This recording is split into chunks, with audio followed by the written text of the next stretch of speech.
നമുക്കൊരു get ready with me ചെയ്താലോ? ഓണമൊക്കെ ആയില്ല, അതുകൊണ്ട് ചേച്ചിയുടെ സാരിയും ബ്ലൗസും പൊക്കിയിട്ട് നേരെ മേക്കപ്പ് ഇടാൻ വന്നിട്ടുണ്ട്. ആ ബ്ലൗസിൻ്റെ കോലം കാണുമ്പോഴേ അറിയാം ഇതെൻ്റെ അല്ല, എൻ്റെ ചേച്ചിയുടെയാണ്. അപ്പോൾ നേരെ നമുക്ക് മേക്കപ്പിലോട്ട് പോകാം കേട്ടോ. ആദ്യം തന്നെ ഞാൻ എൻ്റെ വീട്ടിൽ മുഖത്ത് ഫേസ് പാക്ക് കുഴയ്ക്കുമ്പോൾ ഇടുന്ന റോസ് വാട്ടർ ജസ്റ്റ് പേരിനൊന്ന് ഇടുന്നു. എല്ലാ വട്ടവും ഒരുപോലെ ഒരുങ്ങാൻ പറ്റത്തില്ലല്ലോ, എന്തെങ്കിലുമൊക്കെ മാറ്റം നമുക്ക് വേണ്ടേ. അതായത് ജസ്റ്റ് ഒരു മോയ്സ്ചറൈസർ എടുത്തിട്ടുണ്ട്. പോൺസിൻ്റെയാണ് ഞാൻ എടുത്തിരിക്കുന്നത്. എൻ്റെ ഡ്രൈ സ്കിൻ ആവുന്നതുകൊണ്ട് മോയ്സ്ചറൈസർ എന്തെങ്കിലും ഇടാതെ പൗഡർ ഇടാൻ എനിക്ക് സെറ്റ് ചെയ്യാൻ പറ്റത്തില്ല ഗൈസ്. അതുകൊണ്ടാണ് നിങ്ങളുടെ ഈ മോയ്സ്ചറൈസർ ഇല്ലെങ്കിൽ അലോവേറ ജെല്ലായാലും മതി കേട്ടോ. അപ്പോൾ മോയ്സ്ചറൈസറൊക്കെ ഒന്ന് നല്ലോണം എൻ്റെ മുഖത്ത് മസാജ് ചെയ്ത് ഒതുക്കി വിടുന്നുണ്ട്. അതിനുശേഷം സാധാ പൗഡറല്ല, ഇന്നിച്ചിരി വെളുത്തിരിക്കട്ടെ എന്ന് വിചാരിച്ച് ഞാൻ കോമ്പാക്ട് പൗഡറാണ് സെറ്റ് ചെയ്യുന്നത്. അതാകുമ്പോൾ ഇച്ചിരി വെട്ടം കിട്ടും ഗൈസ്. ഇപ്പോൾ നിങ്ങൾ കണ്ടോടെ എൻ്റെ മുഖം കാണുമ്പോൾ പൊട്ടി അടിച്ച കണക്ക് ഇരിക്കും കേട്ടോ. ജസ്റ്റ് ഒരു വെട്ടം കാണാൻ പറ്റും, കണ്ടല്ലോ. എവിടേക്കോ ഇച്ചിരി പൊട്ടി അടിച്ച കണക്ക് തോന്നില്ലേ? അതാണ് കോമ്പാക്ട് പൗഡറിൻ്റെ പ്രത്യേകത. നമ്മൾ സാധാ പൗഡർ ഇട്ട് ഇത്രയും വെട്ടം നമ്മുടെ മുഖത്ത് കിട്ടത്തില്ല കേട്ടോ. അതിനുശേഷം ഒരു ഐഷാഡോ പാലറ്റ് എടുത്തിട്ട് ഒരു പിങ്ക് കളർ വരുന്നുണ്ട്. അതിങ്ങനെ കൈ വെച്ച്, ഇവിടെ ബ്രഷൊക്കെ ഉണ്ട്, ഐഷാഡോ പാലറ്റിൽ ബ്രഷ് തന്നെ ഉണ്ട്, പക്ഷേ എനിക്ക് അതൊന്നും ഇട്ടാൽ ഒരു തൃപ്തി കിട്ടത്തില്ല ഗൈസ്. അതുകൊണ്ട് വിരലൊക്കെ വെച്ച് ഇങ്ങനെ പെട്ടെന്നൊന്ന് മസാജ് ചെയ്തങ്ങ് കൂടി തോതിക്കുക. എന്നിട്ട് ഒരു ഗോൾഡിഷ് കളർ വരുന്ന സെൻട്രലോട്ടൊന്ന് വെച്ചിട്ട് ആ പിങ്കാട്ട് ഒന്ന് ബ്ലെൻഡ് ചെയ്ത് കൊടുത്ത് ഐഷാഡോ ഒന്ന് സെറ്റ് ചെയ്തെടുത്ത് തൽക്കാലം ഇത് മതി. കണ്ണൊക്കെ എഴുതുമ്പോൾ ഓക്കെ ആവും. ഇനി നമുക്ക് പിരികൊക്കെ ഒന്ന് സെറ്റ് ചെയ്തെടുക്കണം. അപ്പോൾ പിരികത്തിൻ്റെ താഴോട്ടൊന്ന് വടിച്ചൊതുക്കിയതിന് ശേഷം വേണം പിരികം ഷേപ്പ് ചെയ്ത് കൊടുക്കുക. ഷേപ്പ് ചെയ്ത് കൊടുത്തിട്ട് മേളിലോട്ട് പിരികം ഇരുന്ന് അതേ കണക്ക് ചീപ്പി ഒതുക്കുക. അതിനുശേഷം നമ്മൾ ആ ഹൈലൈറ്റിൻ്റെ ഒരു കളറ് ഐഷാഡോ പാലറ്റിൽ നിന്ന് എടുത്തിട്ട് ആ പിരികം ഒന്ന് ഷേപ്പ് ചെയ്ത് വരച്ച് അറിയിക്കാൻ വേണ്ടി ജസ്റ്റ് ഒന്ന് നിങ്ങൾ ഇച്ചിരി അവിടെ ഒരു ഇച്ചിരി വെട്ടം കണക്ക് കിട്ടും. അതിന് വേണ്ടി നിങ്ങൾ ഇന്ന് വരച്ചു കൊടുക്കുക. അല്ലേ നമ്മൾ കൺസീലർ വെച്ച് കൊടുത്താലും മതി. ഞാൻ കൺസീലറൊന്നും ഉപയോഗിക്കുന്നില്ല. മിക്കവരുടെ കയ്യിലും കൺസീലറൊന്നും കാണാൻ സാധ്യതയില്ല. ഇതൊക്കെ ഒരുവിധം നമ്മുടെ കയ്യിൽ കാണും. ഐഷാഡോ ഇല്ലെങ്കിൽ ലിപ്സ്റ്റിക്കൊക്കെ വെച്ച് ഐഷാഡോ സെറ്റ് ചെയ്താൽ മതി ഗൈസ്. എന്നിട്ട് നമുക്ക് നേരെ ഇനി കണ്ണെഴുതാം കേട്ടോ. ഇത് ഐക്കോണിക്കിൻ്റെ പെൻസിലാണ്. എനിക്ക് ഭയങ്കര ഇഷ്ടമാണ് കേട്ടോ. പണ്ട് മുതലേ ഞാൻ യൂസ് ചെയ്യുന്ന സാധനമാണ്. പക്ഷേ പണ്ടത്തെ കണക്ക് ഇപ്പോൾ എപ്പോഴൊന്നും കണ്ണെഴുതാറില്ല. എന്നാലും ഇപ്പം മേക്കപ്പ് ഇടുമ്പോൾ കണ്ണെഴുതണമല്ലോ, അപ്പോൾ കണ്ണൊക്കെ എഴുതിയിട്ടുണ്ട്. ഇനി നമുക്ക് ഐലൈനർ അടിക്കാം കേട്ടോ. ഈ ഐലൈനറുടെ പേര് നാളൊന്നുമില്ല, ഇത് ഗൾഫിൽ ഐലൈനർ കേട്ടോ, അതുകൊണ്ടാണ് പേര് നാളൊന്നുമില്ല. അങ്ങനെ കണ്ണൊക്കെ ഇച്ചിരി കുറച്ച് വാലൊക്കെ ഇട്ട് കണ്ണെഴുതിയിട്ടുണ്ട്. അതുപോലെ തന്നെ 2 കണ്ണും എഴുതിയിട്ടുണ്ട്. അപ്പോൾ ഐഷാഡോ ഇപ്പോഴാണ് സത്യത്തിൽ ഐഷാഡോ ഇട്ടെന്ന് എനിക്ക് തോന്നിയത്. കണ്ണും താഴെ വെള്ളമൊക്കെ എഴുതിയപ്പോൾ ഒരു ഇച്ചിരി ഭംഗിയായിട്ട് തോന്നി. ഇനി മസ്കാര എന്തായാലും മേക്കപ്പ് ഇടുമല്ലേ, അപ്പം കൺപീലിയൊക്കെ അങ്ങോട്ട് പൊങ്ങി നിൽക്കട്ടെ അടിപൊളിയായിട്ട് എന്ന് ഞാൻ വിചാരിച്ച് ചുമ്മാ പറയുന്നതേ ഉള്ളേ. അതിൻ്റെ കൺപീലിയൊക്കെ ഒന്ന് ജസ്റ്റ് പൊക്കി നിർത്തിയിട്ടുണ്ട്. പക്ഷേ കണ്ണ് തള്ളി പിടിക്കണം കാണണമെങ്കിൽ.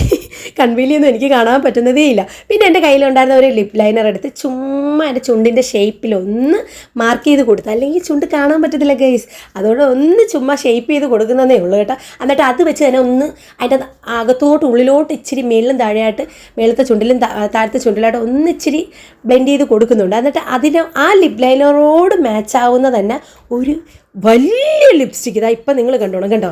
ആരുടെയും കയ്യിലും കാണാൻ സാധ്യതയില്ല. എൻ്റെ കയ്യിൽ ഇതിൻ്റെ 5-6 എണ്ണം ഉണ്ട് ഗൈസ്. അതിനോട് മാച്ചാവുന്ന ഒരു ലിപ്സ്റ്റിക്ക് എടുത്ത് ഞാൻ നല്ല രീതിയിൽ അടിച്ചു കൊടുക്കുന്നുണ്ട്. സത്യം പറഞ്ഞാൽ നല്ല ഭംഗിയിൽ കിട്ടിയിട്ടുണ്ട്. നല്ല അടിപൊളി ആയിട്ട് എനിക്ക് ഇഷ്ടപ്പെട്ട് ലിപ്സ്റ്റിക്ക് ഇട്ടത്. അതിനുശേഷം ഇനി നമുക്ക് മാലയും കമ്മലുമാണ് ഇടേണ്ടത്. അത് കാണിച്ചു തരാവേ. സൂപ്പറായിട്ട് അടിപൊളി മാലയും കമ്മലാണ് ഞാൻ സെറ്റ് ചെയ്യാൻ പോകുന്നത്. അത് ഇൻസ്റ്റാഗ്രാം പേജായ ട്രെൻഡി ജ്വല്ലേഴ്സ് എന്ന് പറയുന്ന പേജിൽ നിന്ന് ഞാൻ വാങ്ങിയ അടിപൊളി മാലയും കമ്മലാണ്. 3 സെറ്റ് ഉണ്ട് കേട്ടോ. ഇപ്പോൾ ഓൾറെഡി ഈ ഒരു മേക്കപ്പ് ലുക്കിൽ ഈ ഒരു മാലയും കമ്മലാണ് ഞാൻ ഇടുന്നത്. പക്ഷേ ഇതിൻ്റെ അവസാനം ഞാൻ ബാക്കി 2 മാലയും കമ്മലും കാണിക്കുന്നുണ്ട്. എനിക്ക് ഭയങ്കരമായിട്ട് ഇഷ്ടപ്പെട്ട് നല്ല ഭംഗിയുള്ള മാലയും കമ്മലുമാണ്. അപ്പം ഇനി ബാക്കി നമുക്ക് പോകാം. മാലയും കമ്മലിൻ്റെ കാര്യം പിന്നെ പറയാം. ഇനി ഹെയർ ഒന്ന് ചെയ്യണം കേട്ടോ.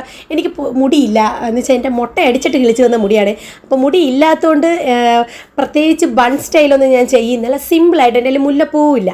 അപ്പോൾ മുല്ലപ്പൂ ഇല്ലാത്തവർക്കും ചെയ്യാൻ പറ്റിയ സിമ്പിളായിട്ട് കുറച്ച് മുടിയും കേട്ടോ എടുക്കുക. ഫുള്ളായിട്ട് എടുക്കരുത്. നമ്മുടെ ചെവിയുടെ ആ സൈഡിലൊക്കെ ഇച്ചിരി വിട്ടേക്കണം കേട്ടോ. എന്നിട്ട് കുറച്ച് മുടി ഇങ്ങനെ ഷോ കാണിക്കാൻ ഇങ്ങനെ പിച്ചി ഇളക്കി വലിച്ചിടുക.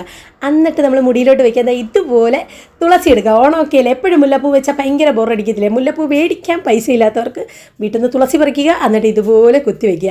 സത്യം പറഞ്ഞാൽ നല്ല രസമാണ്. ഒരു പ്രത്യേക പണ്ടത്തെ ഒരു നാടൻ സ്റ്റൈല് അങ്ങനെയൊക്കെ പണ്ടത്തെ സിനിമയിലൊക്കെ കണക്ക് എനിക്ക് തോന്നി. ഞാൻ സിനിമാ നടിയെന്നല്ല ഉദ്ദേശിച്ചത്. ആ ഒരു തുളസിക്കതിരൊക്കെ വെച്ചപ്പോൾ സിനിമാ നടികളൊക്കെ ഇങ്ങനെ കുളിച്ച് അമ്പലത്തിലൊക്കെ പോകാൻ നേരത്ത് തുളസിക്കതിരൊക്കെ വെച്ച് വരുന്നത് അതെനിക്ക് പെട്ടെന്ന് ഓർമ്മ വന്നു. ഇനി വളയും കൂടി ഇടണം കേട്ടോ. എൻ്റെ കയ്യിലുണ്ടായിരുന്ന കുപ്പികളെല്ലാം പറക്കിയിട്ടുണ്ട്. പിന്നെ ഒരു കാര്യം പറഞ്ഞു, സിന്ദൂരം അങ്ങനെ ഇടാറില്ല. അപ്പം ഇന്നൊരു നാടൻ ലുക്കല്ലേ, അപ്പം സിന്ദൂരം കൂടി ഇട്ടൊന്ന് അഡ്ജസ്റ്റ് ചെയ്യാമെന്ന് വിചാരിച്ചു. അങ്ങനെ സിന്ദൂരമൊക്കെ ഇട്ടപ്പോൾ എനിക്ക് ഭയങ്കരമായിട്ട് എന്തോ ഒരു പ്രത്യേകത ഉണ്ട്. അങ്ങനെ ഇടാതിരുന്നിട്ടപ്പോഴേ കല്യാണം കഴിഞ്ഞ സമയത്തായിരുന്നു വാരി ഇട്ടുകൊണ്ട് നടക്കുന്നത്. ഇപ്പം ഇതൊന്നും ഇടാറേ ഇല്ല ഗൈസ്. അങ്ങനെ ഒരുവിധം നമ്മുടെ മേക്കപ്പൊക്കെ കഴിഞ്ഞ് ഇനി കുറച്ച് ഷോ കാണിപ്പാണ് ഗൈസ്. അപ്പോൾ തിരിഞ്ഞ് നോക്കിയാലോ. അപ്പോൾ ഈ മേക്കപ്പ് ലുക്കൊക്കെ എങ്ങനെ ഉണ്ടെന്ന് നിങ്ങൾക്ക് ഇഷ്ടമായോ എന്നൊക്കെ കമൻറ്റ് ചെയ്യാൻ മറന്നേക്കലേ. പിന്നെ ഈ മാല ഉണ്ടോ, എനിക്ക് മാലയാണ് ഏറ്റവും ഭയങ്കരമായിട്ട് ഇഷ്ടപ്പെട്ടത്. ഒരു പിങ്കും ഗ്രീനും ഒക്കെ സ്റ്റോൺ വരുന്ന ഒരു നോർമൽ ലെയർ ചോക്കറാണ് കേട്ടോ. കമ്മലാണെങ്കിൽ സൂപ്പറായിട്ട് ഞാൻ ഭയങ്കര സ്റ്റഡ് ലവറാണ്. അതായത് കമ്മലൊക്കെ എനിക്ക് ഹാങ്ങിങ് ഉള്ളതൊന്നും വലിയ പ്രിയമില്ലാത്ത ഒരാളാണ്. സ്റ്റഡാണ് എനിക്കിഷ്ടം, ഭയങ്കരമായിട്ട് എനിക്ക് ഇഷ്ടപ്പെട്ടു. രണ്ടാമത്തെ കണ്ടാലോ മാല? രണ്ടാമത്തേത് അടിപൊളി ഒരു ഇനാമൽ ചോക്കറാണ് കേട്ടോ. ഗ്രീൻ കളർ വന്നിട്ട് സത്യം പറഞ്ഞാൽ ഇത് ഫോട്ടോയിൽ കണ്ടപ്പോൾ ഇത്രയും ഭംഗിയാണോ എന്ന് ഞാൻ വിചാരിച്ചില്ല. എനിക്ക് ഇഷ്ടപ്പെടാണ്, ഇത് ഭയങ്കരമായിട്ട് ഇഷ്ടപ്പെട്ട. ഇതും ഒരു സ്റ്റഡ് ടൈപ്പാണ്, അടിപൊളി എന്ന് പറഞ്ഞാൽ അടിപൊളിയാണ്. അപ്പോൾ മൂന്നാമത്തെ ഒരു ലോങ് ഹാരമാണ്. അതായത് ഇങ്ങനെ നല്ല നീളത്തിൽ വന്നിട്ട് ഒരു ഇനി ഇറക്കമുണ്ട് കേട്ടോ. ഞാൻ എൻ്റെ ഒരു ഇഷ്ടത്തിന് ഇങ്ങനെ അഡ്ജസ്റ്റ് ചെയ്തിട്ടേക്കുന്നതേ ഉള്ളൂ. പിങ്കും ഗ്രീനും ഒക്കെ വന്നിട്ടാണ് അതിൻ്റെ ലോക്കറ്റ് ഇങ്ങനെ വരുന്നത്. പിന്നെ ഇതിൻ്റെ കമ്മലിങ്ങനെ ജിമുക്ക കണക്കുള്ള കമ്മലാണ് കേട്ടോ. സത്യം പറഞ്ഞാൽ മൂന്നും എനിക്ക് ഭയങ്കരമായിട്ട് ഇഷ്ടപ്പെട്ട്, ഭയങ്കരമായിട്ട് ഇഷ്ടപ്പെട്ടു. അപ്പോൾ നിങ്ങളുമൊക്കെ ഒന്ന് ജസ്റ്റ് നിങ്ങൾക്ക് ഇതുപോലുള്ള കമ്മലും മലയൊക്കെ വാങ്ങണമെങ്കിൽ ജസ്റ്റ് ഒന്ന് ട്രെൻഡി ജ്വല്ലേഴ്സ് ഒന്ന് ഇൻസ്റ്റാഗ്രാം പേജ് ഒന്ന് ഫോളോ ചെയ്ത് അവരുടെ ബാക്കിയുള്ള കളക്ഷൻസും ഒക്കെ ഒന്ന് കണ്ടു നോക്കണം കേട്ടോ.